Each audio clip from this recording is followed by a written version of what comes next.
बेटा आज कक्षा 10वीं का सबसे इम्पोर्टेंट टॉपिक ओम का नियम चल रहा है। ओम का नियम क्या कहता है बेटा? अगर किसी चालक की भौतिक अवस्था में कोई परिवर्तन ना हो, भौतिक अवस्था क्या होती है? जैसे ताप, दाब और उसका लंबाई चौड़ाई में कोई या क्षेत्रफल में कोई परिवर्तन ना हो तो। और चालक क्या होता है? जो अपने अंदर से विद्युत धारा को गुजरने देती है वो चालक कहलाती है। ठीक है, तो जो चालक का सिरे होते हैं ना बेटा, उनके बीच में जो विभवांतर होता है और उसमें प्रवाहित होने वाली विद्युत धारा उसके समानुपाती होता है। समझ आ गया? तो डेफिनेशन देखते हैं फिर से। यदि किसी चालक की भौतिक अवस्था में कोई परिवर्तन ना किया जाए तो चालक के सिरों के बीच का विभवांतर उसमें बहने वाली विद्युत धारा के अनुक्रमानुपाती होता है। अनुक्रमानुपाती का मतलब समानुपाती ही होता है। तो बेटा हम जो विभवांतर को V से डिनोट करते हैं और विद्युत धारा को I से।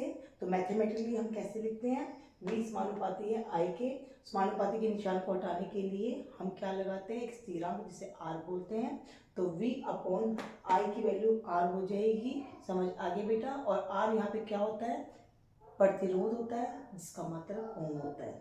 ठीक है सर, जो हमारे वैज्ञानिक थे उन्होंने क्या किया था बेटा? एक विद्युत परिपथ की एक अच्छे से अरेंजमेंट की थी। और उस अरेंजमेंट में कैसे किया था? एक बैटरी लगा रखी थी कि रियोस्टेट, जिसे धारा नियंत्रक कहते हैं, जो विद्युत धारा को नियंत्रित रखता है।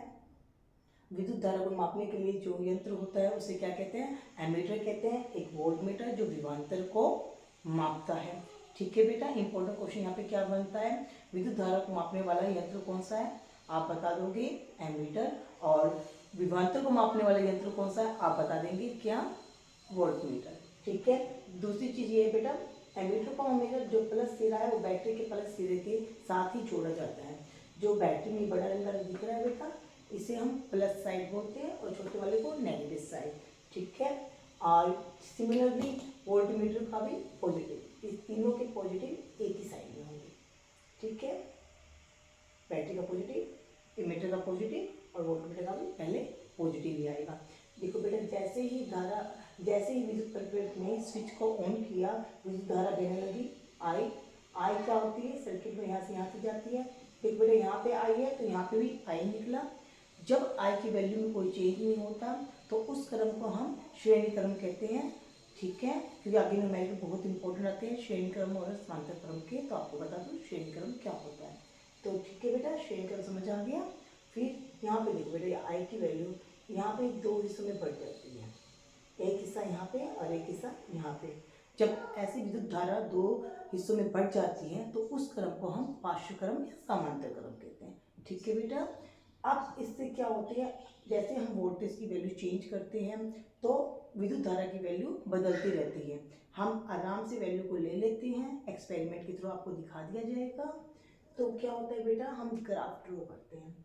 यहाँ पे जो अपनी स्ट्रेट लाइन है, वर्टिकल लाइन है, वहाँ पे हम विभवांतर यानी कि V लेते हैं और हॉरिजॉन्टल लाइन पे I ले लेते हैं। तो बेटा जो ग्राफ ड्रॉ होगा V बाई I का जो कि स्थिरांक की वैल्यू होगा एक सरल रेखा में आती है। ठीक है, वो मूल बिंदु से O से शुरू होकर सरल रेखा में ही बनाती है, क्योंकि V की वैल्यू हमेशा क्या होती है बेटा? I के समानुपाती होती है। ठीक है, तो ओम के नियम की बेटा दो मेन कमियां भी हैं। पहली बात तो ये सभी चालकों पर क्या होता है बेटा? एप्लीकेबल नहीं होता है। सभी चालकों पे ये लागू नहीं होता। जैसे अर्धचालक हो गए, सिलिकॉन आ गया। समझ आ रहे हो? दूसरा, यदि चालक की भौतिक परिस्थितियों में चेंज कर देते हैं, जैसे तापमान चेंज कर दिया या दाब की वैल्यू चेंज कर दी, लंबाई चेंज कर दिया, तो ओम का नियम लागू नहीं होगा। तो आज मैं आपको बहुत इंपॉर्टेंट क्वेश्चन देने वाली हूँ, वो आप मुझे बताना कमेंट सेक्शन में। और आंसर बेटा ABCD ही लिखना है, अगर जो भी सही हो। पूरी स्टेटमेंट लिखने की जरूरत नहीं है। यदि विभवांतर तथा प्रवाही विद्युत धारा के बीच में ग्राफ खींचा जाए तो मूल बिंदु से गुजरता हुआ एक सरल रेखीय ग्राफ प्राप्त होगा। तो ग्राफ आपको दिख रहा है, मैंने आपको अच्छे से बता दिया है। और विद्युत धारा विभवांतर के समानुपाती आती है, ये ओम का नियम ही कहता है। ठीक है, अब आपको देखना A यानी कि दोनों कथन, अभिकथन और आर दोनों सत्य हैं और एक दूसरे की व्याख्या करते हैं। बी में क्या होगा? दोनों कथन सत्य हैं लेकिन एक दूसरे को सही तरीके से व्याख्या नहीं देते हैं। तीसरा क्या है बेटा? ए तो सत्य है और आर क्या है? असत्य। और डी में क्या है, ई जो है वो असत्य है और आर जो है सत्य है। ठीक है, कमेंट सेक्शन में आंसर छोड़ देना। Thank you, bye.